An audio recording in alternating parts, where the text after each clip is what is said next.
이 시각 주요 뉴스입니다. 대한의사협회가 첫 비상대책위 회의를 열고 전회원 투표를 통해 구체적인 투쟁 방안을 결정하기로 했습니다. 또 전공의 등에게 피해가 발생하면 감당하기 어려운 행동에 돌입하겠다고 주장했습니다. 서울 주요 병원 전공의들이 이번 주 집단 사직에 나서겠다고 예고하면서 수술이 취소되거나 연기되는 사례가 잇따라 환자들의 가슴만 타들어가고 있습니다. 국민의힘이 친윤계 윤한홍 의원과 당적을 옮긴 이상민 의원 등 단수 공천자 12명을 추가로 발표했습니다. 경북에선 공천을 신청한 현역 12명 가운데 2명만 본선행이 결정돼 치열한 경선이 예상됩니다. 민주당과 선거연합을 추진하는 진보 정당들이 일부 지역구를 요구한 걸로 알려지면서 진통이 예상됩니다. 민주당에서는 현역 평가 하위 20%에 대한 홍보가 임박하며 긴장감이 높아지고 있습니다. 푸틴 러시아 대통령의 정적 나발리의 사망이 유족에게 공식 통보됐지만 시신의 행방은 여전히 확인되지 않고 있습니다. 당국은 애도 분위기가 달아오르자 추모객을 줄줄이 체포하는 등 예민하게 반응했습니다. 오늘 오전 제주를 시작으로 내일까지 전국에 강한 바람과 함께 많은 비가 예보됐습니다. 제주 산간에는 150mm 이상, 남해안 100mm 이상 내리겠고 서울 등 중부지방에도 최고 60mm가 내리겠습니다. 강원도 영월에 있는 시멘트 공장에서 50대 노동자가 기계에 끼이는 사고로 숨졌습니다. 경북 애천에선 만취 상태로 역주행을 하던 SUV 차량이 마주오던 차를 들이받으면서 50대 부부가 크게 다쳤습니다. 지난 2022년 기준 상위 20%의 소득이 하위 20% 25.6배에 달하면서 소득 양극화가 심화한 걸로 나타났습니다. 소득세를 전혀 내지 않는 근로자는 34%에 달해 일본의 2배를 넘었습니다.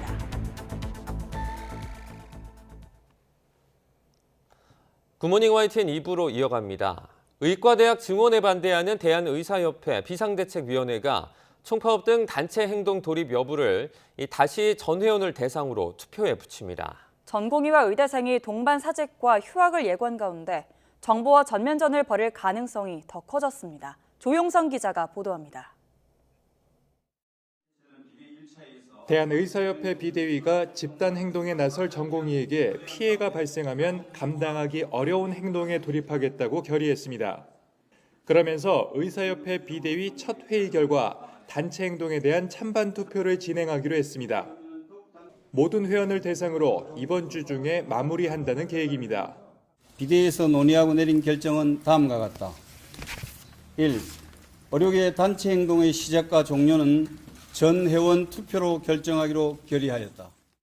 투쟁 수위는 비대위 상임위에 위임됐으며 오는 25일 전국 대표자가 모이는 규탄대회를 시작으로 투쟁의 최종 경로는 총파업이라고 강조했습니다. 의학분업 투쟁 때 2000년도에 전공의들이 여름에 나와서 겨울에 들어갔어요, 실제로. 그러니까 그런 걸 얘기하는 거죠, 쉽게 말해서. 또 집단 행동을 예고한 전공의와 의대생 등에 대한 피해가 발생할 경우 법률적인 대응을 비대위가 지원할 예정입니다. 빅5로 불리는 서울의 전공의들은 20일 새벽부터 일손을 놓기로 결정했고 전국 의과대학 학생들은 설문조사 결과 90% 이상 찬성으로 같은 날 집단 휴학에 돌입한다고 재차 강조했습니다. 연일 중앙사고수습본부를 열어 의료계의 집단 행동에 대한 방안을 고심하는 정부는 강하게 대응해 간다는 방침입니다. 사후 부재, 선처 이런 것이 없다는 말씀을 드립니다. 정부는 굉장히 기계적으로 법을 집행하게 됩니다. 이 점을 전공의들께서도 10분 좀 감안해 주시기를 다시 한번 부탁드립니다. 그러면서 의료 공백을 최소화하겠다는 계획이지만 의료계 집단 행동이 현실화되면 차질이 불가피해 보입니다. 비대위 체제로 전환한 의사협회가 첫 회의에서 강경투쟁 의지를 재확인하면서 이번 주가 의정 간 충돌의 분기점이 될 것으로 보입니다. YTN 조용성입니다. 이번 주 서울의 주요 5개 병원 전공의들이 집단 사직에 나서겠다고 예고하면서 수술이 취소되는 사례가 잇따르고 있습니다. 수술을 코앞에 두고 연기 통보를 받은 환자들은 애타는 시간을 보내고 있습니다. 보도에 박정현 기자입니다. 서울대병원에서 갑상선암 수술을 앞둔 30대 남성 이모 씨. 난데없이 수술 날짜가 무기한 연기됐다는 병원 측의 전화를 받았습니다. 상급 병원에서는 거의 대부분이 이제 암투병을 하시거나 좀 심각한 이제 중증 환자들이 대부분인데 그 상황에서 바로 갑자기 이제 수술이 연기되거나 취소되는 거는 책임한 상황이라고 생각합니다. 이 씨처럼 수술이 연기됐다거나 심지어 취소 통보를 받았다는 하소연이 인터넷 환자 커뮤니티에 잇따르고 있습니다. 아직 전화를 받지 않은 환자들도 어렵게 잡은 수술이 미뤄질까봐 피가 마르는 심정이라며 전전긍긍하고 있습니다. 전공의들의 집단사직 움직임으로 우려했던 진료 차질이 현실화하고 있는 겁니다.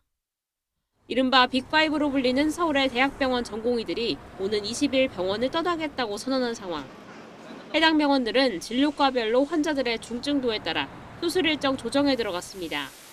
실제로 전공의들이 근무를 중단하면 평소의 절반에서 60% 수준으로만 수술 일정을 소화할 수 있을 것으로 보입니다. 외래 진료 역시 기존 예약 환자 말고는 진료받기 어려울 가능성이 큽니다.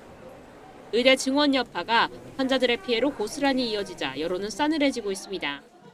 서로 협의가 안 돼서 그렇겠지만은 조금 양보하셔가지고 파업 정도는 좀 안 했으면 좋겠습니다. 환자단체들은 정부와 의사단체의 고래 싸움에 환자들만 피해를 보고 있다며 어느 쪽도 피해를 줄이려는 노력을 보이지 않고 있다고 비판했습니다. YTN 정현입니다. 국민의힘이 강세 지역인 영남권 첫 단수 공천자로 현역 의원 9명을 추천하는 등 총선 후보 12명을 추가로 확정했습니다. 경북에서는 공천을 신청한 현역 12명 가운데 2명만 조기 본선행이 결정되면서 치열한 경선이 불가피해졌습니다. 나희엔 기자입니다. 집권 여당의 전통적 강세 지역인 경북, 경남 단수 공천 명단은 대부분 현역 의원들로 채워졌습니다. 3선 박대출, 윤영석 의원과 재선, 윤한홍, 이만희 의원 등 9명이 그대로 자기 지역 공천장을 받게 됐습니다. 현역이 아닌 단수 추천 후보는 경남 산청, 함양, 거창 합천의 신성범 전 의원이 유일했습니다. 당의 요청을 받아 양산을로 지역을 옮긴 김태호 의원 지역구입니다. 현역 의원 중에 무조건 물갈이 하는 게 아니고 지역구 관리를 진짜 철저히 열심히 하신 분들은 당연히 보상을 받아야 되는 거고. 대전에선 민주당 출신 5선 이상민 의원과 비례대표 윤창현 의원의 본선행이 확정됐습니다. 지금까지 공천이 결정된 후보 74명 가운데 24명이 현역 의원인데 단수 추천 지역으로 지정되지 않은 곳은 경선 가능성이 커졌습니다. 특히 경북에선 공천을 신청한 현역 의원 12명 가운데 2명만 단수 추천을 받아 대통령실 출신 출마자 등과 치열한 예선 경쟁이 예상됩니다. 대구, 부산, 울산 지역 예비 후보들이 몰린 마지막 날 공천 면접 역시 본선만큼 뜨거운 기싸움이 오갔습니다. 음주운전 뺑소니, 도주 차량, 그다음에 선거 범죄 이런 게 파렴치범입니다. 그 파렴치범 후보들하고 같이 겨루고 있는데 분열하지 말고 뭐 어떤 결과가 있더라도 화합해서 선거를 잘 치러내라 하는 어떤 그런 당부의 말씀도 해주셨습니다. 닷새 동안 면접 심사를 마친 국민의힘은 오늘 1차 단수 공천을 마무리하며 추가 경선 지역을 발표합니다. 영남권 경선 대상자가 발표되면 자동으로 공천에서 배제되는 하위 10% 현역 의원들의 윤곽도 일부 드러날 것으로 보입니다. 4년 전 21대 총선 당시 절반을 넘었던 영남 지역 현역 교체율이 이번엔 어느 정도일지 주목됩니다. YTN 나힌입니다. 더불어민주당이 진보정당들과 추진하고 있는 선거연합이 지역구 할당 요구라는 암초를 만났습니다. 일부 지역구를 양보해달라는 소수정당의 요구에 민주당은 난색을 표하고 있는 건데 향후 진통이 예상됩니다. 김경수 기자가 보도합니다. 윤석열 정권 심판을 위해 힘을 모으자며 범야권 비례정당을 띄운 민주당은 진보당, 새진보연합과 비공개 협상을 이어가고 있습니다. 비례대표뿐만 아니라 지역구에서의 연대 방안도 협상 테이블에 올라 있습니다. 민주개혁진보 선거대연합은 지속적인 정치개혁과 정책연합, 비례대표 추천에서의 연합, 지역구에서의 연합 등을 포함하여 통합적으로 추진하기로 하였다. 다만 어느 지역구에서 어떻게 연합할지는 쟁점입니다. 일부 지역구를 양보해달라는 소수 정당들과 본선 경쟁력을 따져 단일화해야 한다는 민주당의 입장이 맞서고 있는 겁니다. 누가 본선에서 이길 것인가? 본선에 경쟁력이 없는데 단일화를 하는 것은 그것 또한 저는 우리가 신중하게 검토를 해야 한다 생각합니다. 할당을 요구받은 지역구가 10곳 내외라는 얘기까지 들리는데 민주당 내부 사정도 풀어야 할 고차 방정식이 산적합니다. 무엇보다 경선 불이익이 커 사실상 공천 배제나 다를 바 없는 현역평가 하위 20% 대상자 개별 통보가 임박하면서 긴장감이 높아지고 있습니다. 임혁백 공관위원장이 이번 주에 그 통보를 한다고 했기 때문에 이번 주부터 예고한 대로 진행이 될 것 같습니다. 하위 20% 명단에 누가 포함되느냐에 따라 계파 갈등이 폭발하거나 제3지대로 이탈하는 현역 의원이 잇따를 수 있습니다. 게다가 이재명 대표가 연일 인적 쇄신을 강조하고 있지만 심의와 회동설이 맞물리며 당내 긴장감은 더 커지는 형국입니다. 이런 가운데 통합선언 일주일 만에 잡음을 노출하며 파국설까지 나왔던 개혁신당 내홍은 이어지는 분위기입니다.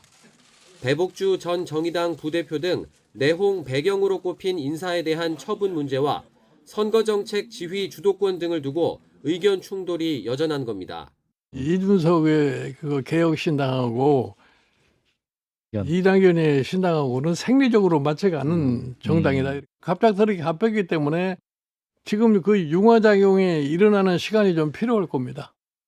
이준석 대표가 주말 예고했던 긴급 기자회견을 취소하고 월요일부터 최고위원회의도 재개하기로 했지만 갈등의 불씨는 아직 살아있다는 평가가 나오고 있습니다. YTN 김경수입니다. 녹색정의당이 더불어민주당이 주도하는 범야권 비례연합정당에 참가하지 않기로 했습니다. 녹색정의당 대변인은 전국위원회 회의에서 만장일치로 이같이 결정됐다고 밝히면서 그동안 준연동형 비례대표제 취지를 훼손하는 위성정당에 반대해왔다며 불참 이유를 밝혔습니다. 더불어민주당은 윤석열 대통령이 민생 토론회를 이유로 전국을 돌며 선심성 공약을 남발하는 건 불법 선거운동이라며 법적 조치 여부를 논의합니다. 민주당 관권선거저지대책위원회는 오늘 국회에서 회의를 열고 윤 대통령의 민생 토론회에 대한 문제점을 공유할 예정입니다. 러시아 푸틴 대통령의 정적 나발리의 사망이 유족에게 공식 통보됐지만 시신의 행방은 오리무중입니다. 당국은 애도 분위기가 달아오르자 추모객을 줄줄이 체포하는 등 예민하게 반응하고 있습니다. 보도에 이상순 기자입니다. 러시아 반정부 운동가 알렉세이 나발리의 어머니가 시베리아의 살레하르트를 찾았습니다. 인근 야말로 네네츠 교도소에서 돌연사한 나발리의 시신이 이곳에 있다는 통보를 받은 겁니다. 하지만 영안실은 굳게 닫혀 있었습니다. They told her that his body is now in Salihard.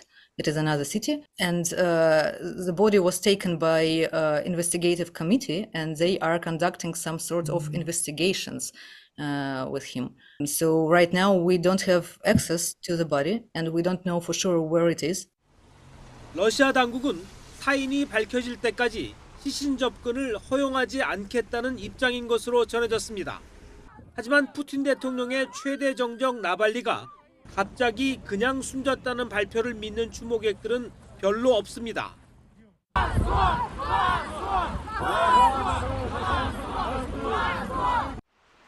애도 분위기가 곳곳에서 달아오르자 러시아 당국은 경계 태세를 높이고 있습니다. 모스크바와 상트페테르부르크 등 러시아 전역에서 추모객 100여 명을 체포했습니다. 하지만 이런 가운데 푸틴 대통령은 국영가스 회사 가즈프롬의 창립 기념일을 축하하면서도 나발리의 죽음에 대해선 이틀째 침묵했습니다. Дорогие друзья, сегодня одному из флагманов российской экономики компании «Газпром» исполняется 31 год. 러시아뿐만 아니라 런던과 부에노스아이레스에서도 나발리 추모 행렬이 이어졌습니다. 데이빗 캐머런 영국 외무장관은 끔찍한 인권 침해가 일어났을 때는 그에 따른 후과가 있어야 한다면서 가능한 대응 조치를 검토하겠다고 밝혔습니다. YTN 이상수입니다. 세계 최대 안보 분야 국제회의인 뮌헨 안보회의가 푸틴 러시아 대통령과 트럼프 전 미국 대통령에 대한 성토장이 되고 있습니다. 회의 이틀째 젤렌스키 우크라이나 대통령과 카멀라 해리스 미국 부통령을 비롯한 각국 정상과 외교 대표들은 러시아 반체제 인사 알렉세이 나발리의 옥중 사망과 트럼프 전 대통령의 북대서양조약기구 나토 위협을 놓고 한 목소리를 내고 있습니다. 러시아가 우크라이나를 공격하는데 최소 24발의 북한 탄도미사일을 쐈다는 주장이 나왔습니다. 지난해 말부터 발사한 24발 가운데 2발만이 비교적 정확했다고 우크라이나 당국이 설명했습니다. 이종수 기자입니다. 올해 초 러시아가 우크라이나 제2도시 하르키우 중심부에 미사일 공격을 퍼부었습니다. 이 미사일 공격으로 3명이 숨지고 64명이 부상했는데 사용된 미사일은 북한제였다고 우크라이나 당국이 말했습니다.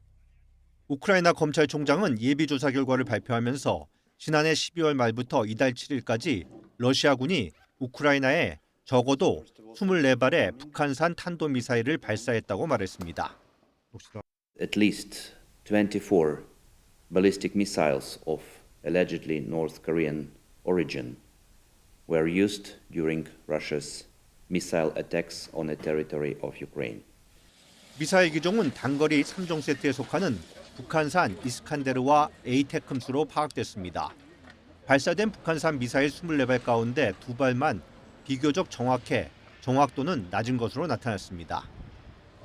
The accuracy of missiles is also questionable. Thus, out of 24 missiles fired, 2 relatively accurate strikes are known on the Kremenchuk oil refinery and the technical territory of the Kanatovo airfield. 북한산 미사일 공격으로 숨진 우크라이나 민간인은 적어도 14명으로 집계됐습니다. 러시아의 우크라이나 공격에 북한 미사일 사용은 증거로 수차례 제시됐습니다. 지난 14일 우크라이나는 러시아 발사 무기 파편에서 한글로 순타지 이신이라고 각인된 것을 증거로 제시했고 앞서 지난달 2일 러시아가 우크라이나를 향해 쏜 탄도미사일 잔해 부품에서 지읒으로 보이는 손글씨 문자가 발견됐습니다. 글자 외에도 미사일 잔해의 로켓 모터, 제트 날개, 볼트 결합 양상 등으로 북한 단거리 탄도미사일 증거가 제시됐습니다. 미국 국무부는 러시아가 추가로 북한산 미사일로 우크라이나를 공격할 것으로 예상하면서 유엔 안보리 결의 위반인 러시아 북한 무기 거래를 제재 등 모든 수단을 동원해 막겠다고 밝혔습니다. YTN 이종수입니다. 북한은 김정일 국방위원장 생일인 광명성절을 맞아 경축 분위기를 띄우며 내부 결속을 다지는 데 주력했습니다. 대외적으로는 한 쿠바 수교의 총격을 완화하기 위해 일본과의 협력을 모색하고 나섰는데 외교적인 고립을 벗어나긴 쉽지 않아 보입니다. 주수영 기자입니다. 북한은 광명성절을 맞아 각지에서 기념 행사를 열고 경축 분위기를 띄웠습니다. 김정일 국방위원장의 업적을 부각하며 3대 세습을 이어받은 김정은 국무위원장에 대한 충성을 주문했습니다. 경제난 속에 젊은 세대를 중심으로 체제 불만이 커지면서 무엇보다 내부 결속을 다지는 데 주력하는 모습입니다. 위대한 장군님께서 승리적으로 이끌어오신 사회주의 강국 건설 위협을 빛나게 계속 발전시켜 나가시는 경량한 김정은 동지의 사상과 용도를 충직하게 받도록. 이런 가운데 국제무대에서는 북한의 외교적 고립이 심화하고 있습니다. 한미일은 갈수록 밀착하는데 북한이 원하는 북중러 삼각공조는 이루어지지 못하고 있고 지난 14일 북한의 오랜 형제국인 쿠바마저 우리나라와 수교를 맺어 상당한 충격파가 될 거라는 관측이 나옵니다. 지금 남북한 대치 국면에서 김정은 위원장의 신냉전 외교의 실패를 보여주는 상징적인 사례예요. 실제로 북한 김여정 부부장이 수교 발표 하루 만에 일본 총리의 방북 가능성을 언급하며 북일 교섭 띄우기로 맞대응했습니다. 충격 완화 방편으로 일본과 협력을 모색하며 돌파구를 찾으려는 의도로 풀이되는데 북한 정권의 초조함이 읽힙니다. 다만 북일 양측은 핵미사일과 일본인 납북자 문제로 여전히 평행선을 달리고 있어 정상회담이 성사될지는 지켜봐야 합니다. 거론은 하되 결정은 내리지 않고 다음에 계속 토론하자. 대신 관계 개선과 관련해서 거기에 대해서는 우리 구체적인 합의를 하자. 이렇게 제안을 한다면 이와 관련해 외교부는 일본과 긴밀히 소통하고 있다며 북일 접촉이 북한 비핵화에 도움이 되는 방향으로 이루어져야 한다고 강조했습니다. YTN 조수연입니다.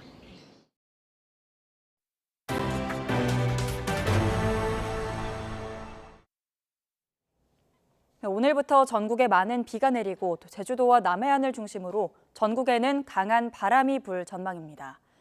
기상청은 오늘 오전에 제주도를 시작으로 오후에는 중부 서해안과 남해안, 밤에는 전국으로 비가 확대된다고 예보했습니다. 이에 따라 오늘부터 내일 밤까지 제주 산간에 150mm 이상, 남해안에도 100mm 넘는 많은 비가 내리고 서울 등 중부지방에도 최대 60mm의 비가 내릴 전망입니다. 또 전국에 강한 바람이 불고 내륙 지방에는 오전까지 짙은 안개가 낄 것으로 보입니다. 또 이 밖에 도로에도 살얼음이 낄 가능성이 있어 교통 안전에도 주의가 필요합니다. 만취 상태로 역주행하던 SUV 차량이 마주오던 차를 들이받으면서 50대 부부가 크게 다쳤습니다. 또 강원도 영월에 있는 시멘트 공장에서는 50대 노동자가 기계에 끼이는 사고로 숨졌습니다. 보도에 김승재 기자입니다. SUV 차량의 범퍼가 찌그러져 번호판을 알아보기도 힘듭니다. 맞은편 차도 앞바퀴가 떨어져 나갔고 산산조각난 잔해들이 바닥에 나뒹굽니다. 어젯밤 10시 40분쯤 경북 예천군의 한 도로에서 40대 남성 A씨가 몰던 SUV 차량이 역주행해 마주오던 차를 들이받았습니다. 이 사고로 피해 차에 타고 있던 50대 부부가 크게 다쳐 병원으로 옮겨졌습니다. 제가 조수석 쪽으로 문을 열어가지고 문을 여니까 술 냄새가 많이 났어요. 두 분 다 다쳐가지고 앰뷸런스 실려갔어요. 사고 당시 A씨는 혈중 알코올 농도 면허 정지 수준의 음주 상태인 것으로 드러났습니다. 아파트 베란다에서 검은 연기가 뿜어져 나옵니다. 강아지를 아는 주민이 난간에 위태롭게 기대 구조를 기다립니다. 인천시 선악동에 있는 6층짜리 아파트 꼭대기층에서 불이 난 건 어제 저녁 7시쯤. 집안에 혼자 있던 10살 남아가 강아지와 함께 구조됐지만 연기를 들이마셔 병원으로 옮겨졌습니다. 소방대원들이 바닥에 쓰러진 남성을 둘러싸고 심폐소생술을 실시합니다. 어제 오전 9시 반쯤 강원도 영월군의 한일현대시멘트 공장에서 하청업체 직원 59살 A씨가 컨베이어 벨트 기계에 끼이는 사고가 발생했습니다. A씨는 심정지 상태로 병원으로 옮겨져 치료를 받았지만 끝내 숨졌습니다. 경찰과 고용노동부는 정확한 사고 원인과 함께 중대재해처벌법 위반 여부를 조사하고 있습니다. YTN 김승재입니다. 어제 오후 5시쯤 경북 의상군의 야산에서 불이 나 1시간여 만에 꺼졌습니다.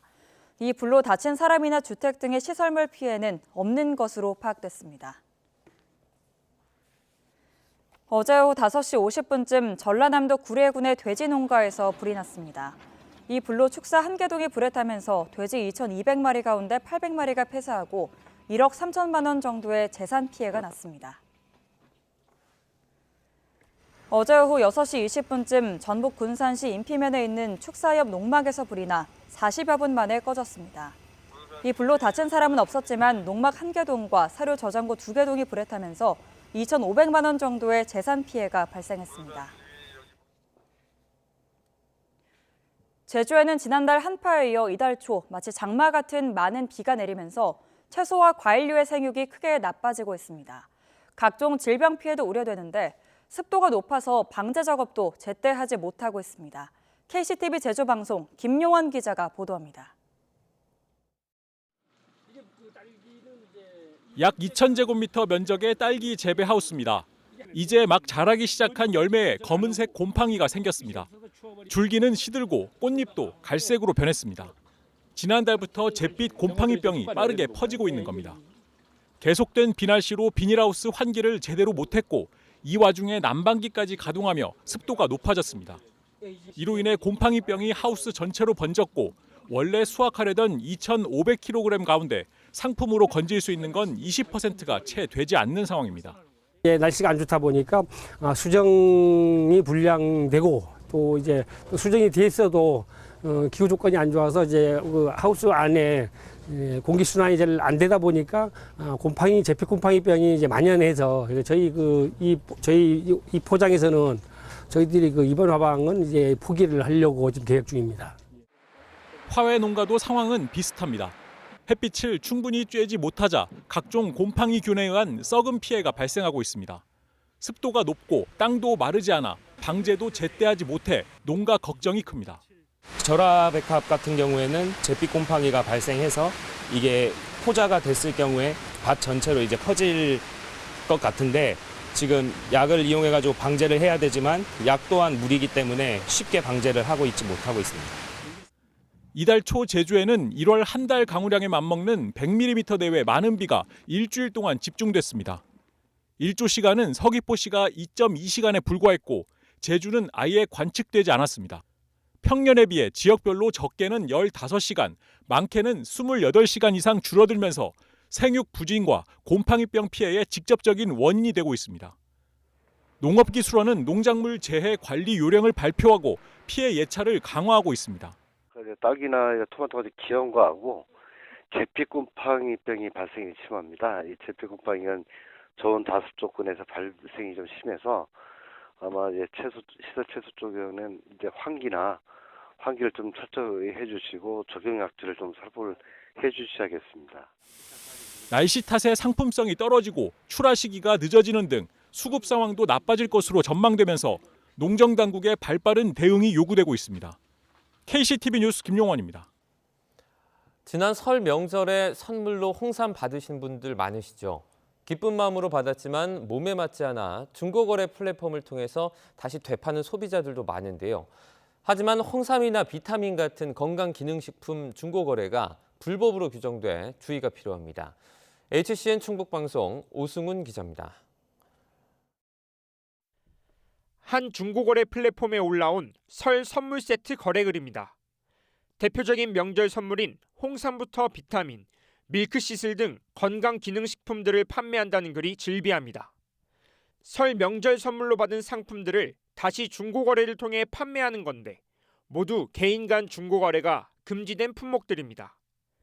현행법상 건강기능식품의 경우 공식 판매업자로 등록된 사람에 한해 온라인 판매가 가능하기 때문입니다. 특히 좋은 마음으로 하는 무료 나눔 행위도 사실상 영업행위에 해당돼 불법으로 간주됩니다. 이를 어기면 5년 이하 징역이나 5천만 원 이하의 벌금 처분을 받을 수 있습니다. 하지만 홍삼이라고 해서 모두 건강기능식품으로 분류되는 건 아닙니다. 홍삼음료와 과채음료, 액상차와 캔디류 등 개인 간 판매가 가능한 가공식품으로 분류되는 경우도 있습니다. 모든 건강기능식품은 기본적으로 가장 소비자한테 가장 쉽게 할 수 있는 거는 건강기능식품이라는 문구 또는 도안이 제품에 명시되어 있거든요.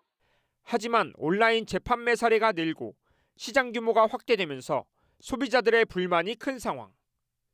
이에 식약처는 오는 4월부터 거래 횟수와 금액 등 세부 기준을 정해 건강기능식품 재거래 제도화를 위한 시범 운영에 나섭니다. 일단 저희가 3월까지 마련을 해야 되는 3월까지 마련해서 최대한 일단 공사하기 때문에 시행하려고 하는데요. 일단 4월이 예상이고요. 건강기능식품법이 제정된 지 20년이 넘었지만 실정법이 현실과 맞지 않는다는 지적도 이어지는 상황. 그동안 온라인 환경과 소비 실태도 크게 변화하면서 법과 규정도 시대에 맞게 바뀌어야 한다는 목소리가 커지고 있습니다. HCN 뉴스 오승훈입니다. 배달기사나 대리기사 등 하루 종일 도로를 내달리는 사람들을 이동 노동자라고 하는데요. 이들을 위한 무인 쉼터 가운데 일부는 이용자가 거의 없어 개점 휴업 상태라고 합니다. 헬로티비 이미정 기자가 문제점이 뭔지 알아봤습니다. 지난해 10월 찾았던 당진 지역 이동노동자 쉼터입니다. 당시 홍보 부족으로 이용률이 저조했는데 넉 달이 지난 지금은 어떨까요? 현장을 다시 찾았습니다. 여전히 이동 노동자는 눈에 띄지 않습니다. 핫팩과 장갑을 무료로 사용할 수 있고 충전기와 제빙기까지 마련돼 있습니다. 하지만 이곳을 찾는 사람은 하루 평균 8명. 이용자 수가 10명 안팎이던 지난해와 별반 다르지 않습니다. 지난해 쉼터 이용률이 저조했던 이유는 홍보 부족이었는데 넉 달이 지난 지금도 이동 노동자들은 쉼터 존재를 모른다고 말합니다. 아마 모르는 기사가 거의 대부분 한 90% 이상 되지 않을까. 저거 있는지도 저도 몰랐으니까. 배달 건수별로 수익을 내는 일 특성상 쉼터 위치도 중요한데 접근성도 크게 떨어집니다.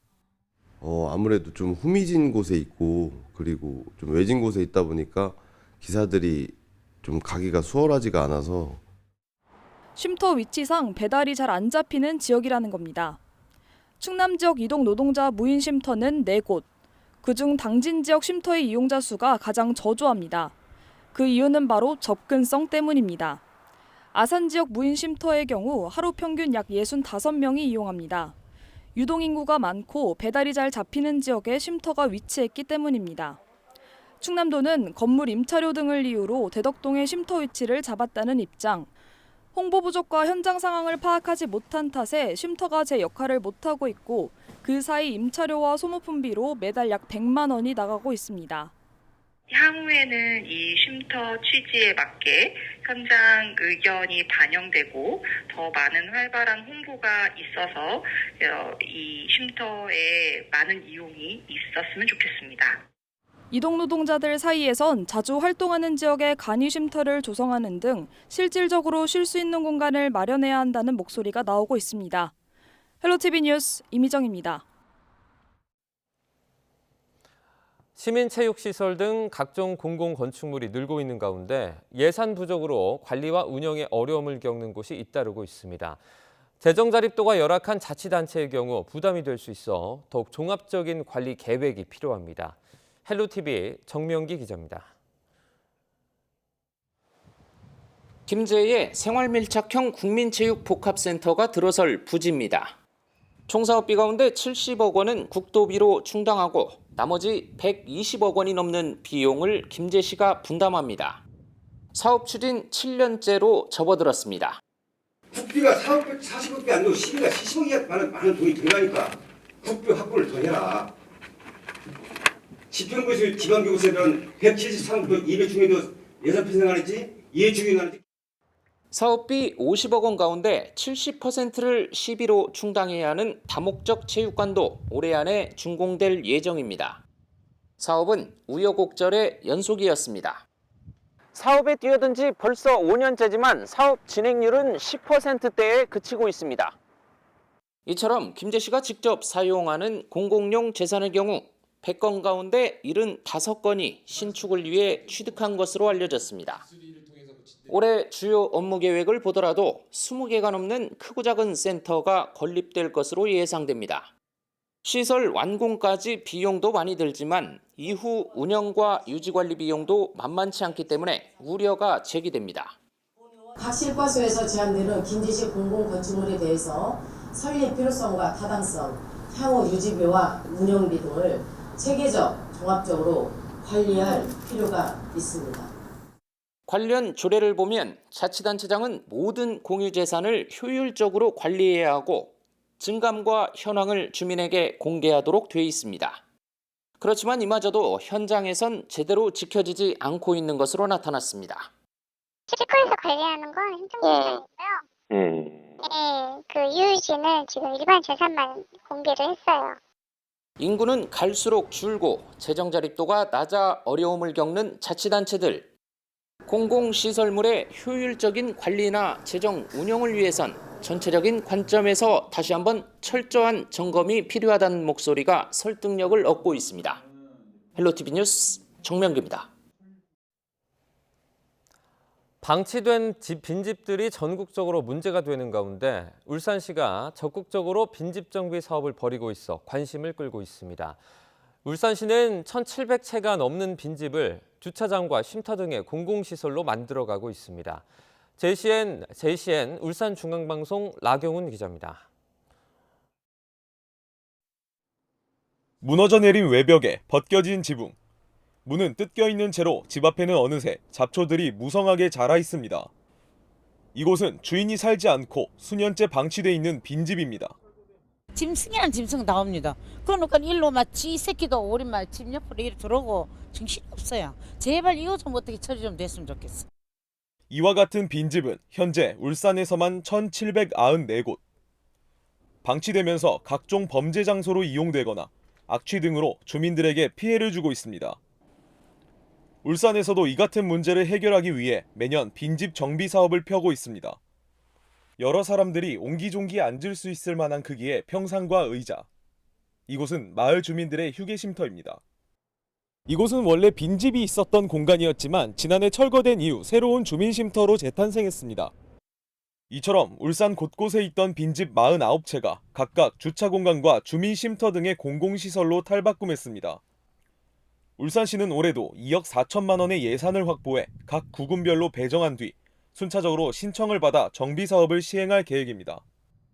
올해 사업은 4월까지 빈집 소유자로부터 사업 신청을 받아서 건축 심의로 사업의 시급성 등을 검토하여 대상을 선정한 후 빈집을 철거하고 해당 부지에 주차장 또는 쉼터 등을 조성하여 주민들에게 제공할 계획입니다.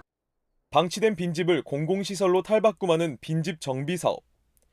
안전사고를 예방하고 도시미관을 정비하는 또 다른 해결 방법으로 정착되고 있습니다. JCN 뉴스 라경훈입니다. 해외로 입양된 동포들 가운데는 양부모에게 학대를 당하거나 마약에 의지하는 등 어둡고 외로운 시절을 보낸 이들도 적지 않은데요. 오랜 시간 약물 중독에 시달렸다가 재활에 성공한 뒤 이제는 다른 이들을 돕는 미국 입양 동포가 용기를 내 자신의 삶을 이야기했습니다. 함께 만나보시죠. My name is Jonathan Wegley. My born name is Byung-chul Kim, and I was adopted from South Korea in 1975 to an American family here in Gettysburg, Pennsylvania. When I went to Thailand when I was 17, my junior year in high school, I went there for a year and then came back my senior year, and I really neglected school because I had experienced, I guess more of the world, alcohol, drugs, and I still got accepted to colleges that I wanted to go to.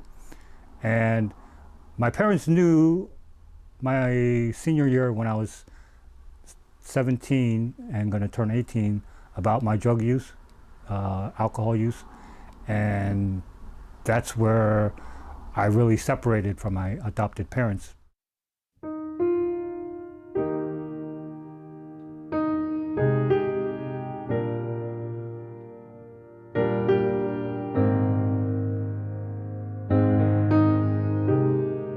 The truth is, the longest time I did blame Korea. I blamed whoever my parents are in Korea, because all my life being ostracized and being made fun of and not fitting in is up in my 20s. I just wanted to be in Korea because I felt my life would have been so much better had I not come to the United States.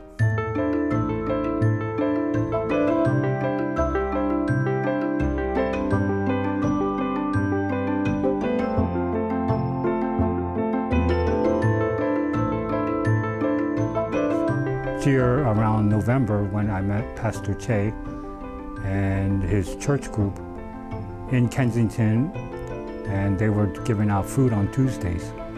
And when I saw them, I felt a connection, and I kept coming back every Tuesday for about 3 weeks to receive food from them. And then the relationship built. From there, November 7th is when I stopped using drugs and was serious about getting a better connection with Korean people. It's just hard to explain.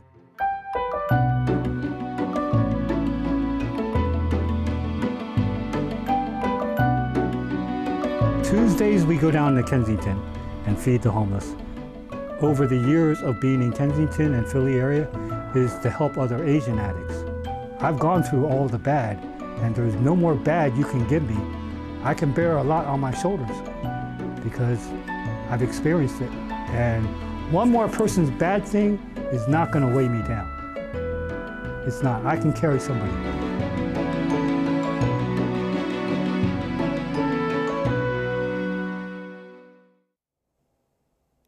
밑그림 없이 한 번의 그림을 그려내는 이른바 라이브 드로잉으로 잘 알려진 고 김정기 작가의 회고전이 프랑스 파리에서 열리고 있습니다.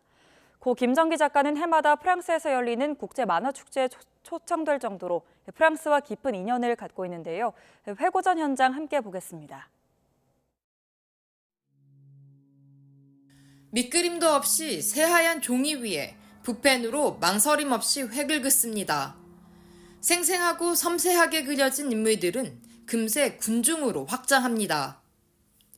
2022년 10월 프랑스 파리 공항에서 뉴욕으로 출국하려다 심장마비로 갑작스럽게 세상을 떠난 고 김정기 작가의 생전 작품 활동 모습입니다.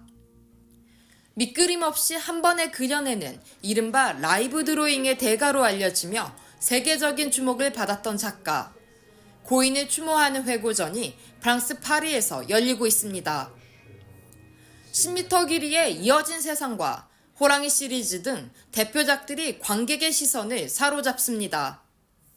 C'est la précision dans le détail dans un ensemble qui semble complètement désorganisé.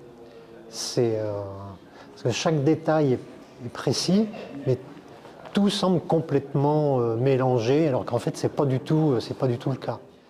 Je vais peut-être revenir sur ce point, mais ça a été vraiment une grande découverte et donc je recommanderais vraiment à beaucoup de gens de venir ici parce que qu'on soit intéressé ou pas par le monde de la bande dessinée, ça reste une exposition exceptionnelle. 2001년 만화가 활동을 시작한 고 김정기 작가는 국내보다는 해외 활동으로 먼저 이름을 알렸습니다. 특히 2012년 스트라스부르 유럽 만화 축제를 시작으로 프랑스를 대표하는 만화 축제인 앙굴렘 국제 만화 페스티벌에 매년 초청되면서 프랑스와 깊은 인연을 맺었습니다. 정교하게 묘사하는 그림 실력은 물론이고 모든 작품 대상을 기억했다가 그려내는 기법으로 대중은 물론 평단에서도 큰 주목을 받았습니다. Je trouve qu'il a une imagination foisonnante et aussi une dextérité assez incroyable. Ça fait partie des dessinateurs dont on se demande comment ils font et où il y a quelque chose d'un peu miraculeux, quoi, en fait. 특히 고인의 세계 무대 진출에 첫 발판이 돼준 프랑스에서 추모 열기가 더 뜨거운 상황. 작가의 첫 개인전이 열렸던 만화 일러스트 전문 갤러리도 작가의 작품 판매를 중단하고 대중공개 특별 추모전을 열었습니다. Hallucinant. C'est pour moi un choc. Ça fait 22 ans que je suis directeur de la Galerie Maguen. Je n'avais jamais vu ça. Et c'est pour ça qu'en France, tout le monde dit, ou dans le monde, que Kim Jong-gi était un extraterrestre. 새하얀 백지 앞에서 누구보다도 자유로웠던 고 김정기 작가. 한국과 프랑스 문화를 잇는 연결고리이자 한국 만화를 알리는 상징으로 오래도록 기억될 겁니다.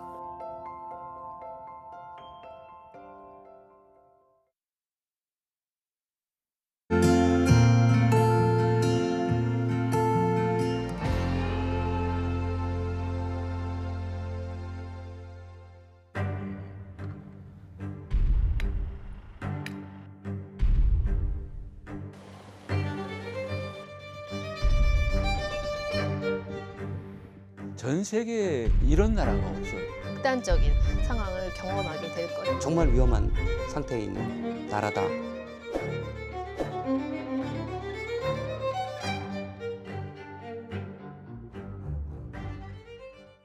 인구 빅데이터를 바탕으로 일반 지도를 재구성한 카토그램 지도입니다. 인구가 많으면 많을수록 해당 지역이 점점 커지는 건데요. 시간이 흐를수록 수도권의 인구 분포가 기형적으로 많아지는 것을 확인할 수가 있습니다.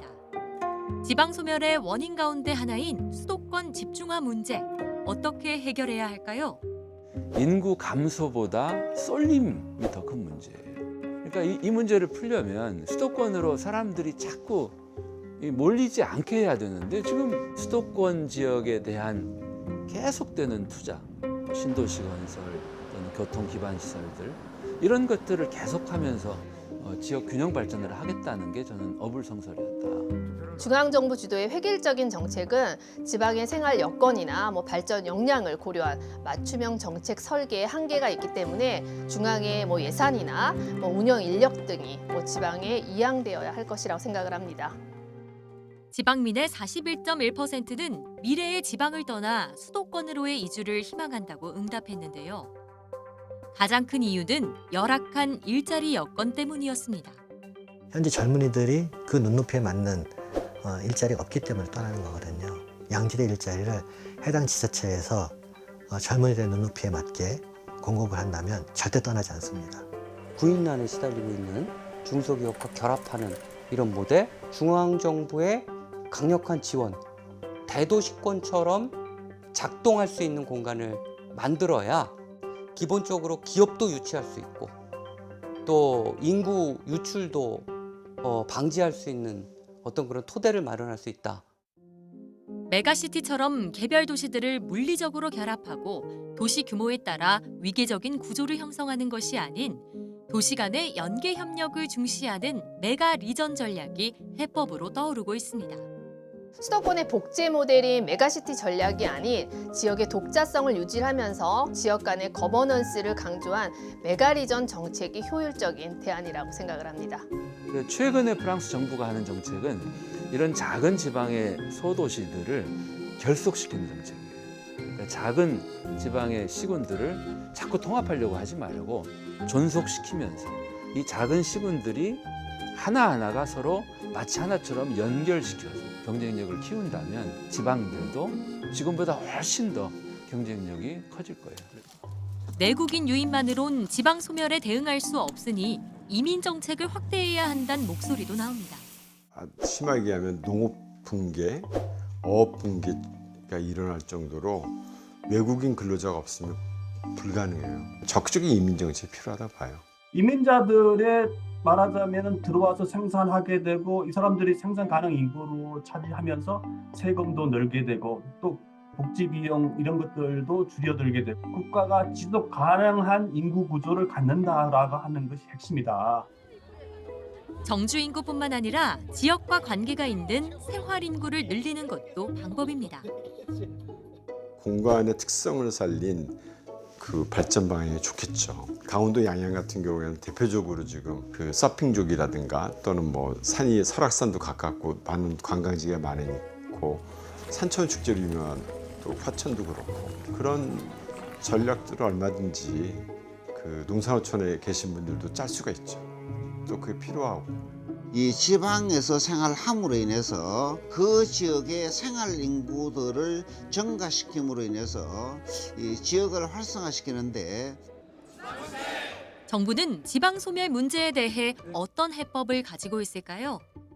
지방의 의견이 충분히 반영되지 않았나 그래서 그 지역에 맞는 맞춤형 사업을 펼칠 수 있도록 저희가 데이터를 제공해 드리고 인구 감소 지역을 대상으로 해서 지역 특성, MBTI, 아직은 가칭이긴 한데 이런 걸 도입하려고 하고 있습니다. 정주 인구가 적은 지역도 좀 더 활성화될 수 있도록 지방 소멸을 막을 수 있는 가장 좋은 방법은 사람입니다. 지역 주민들의 자부심과 삶의 질을 향상시킬 수 있는 지속 가능한 정책이 필요합니다.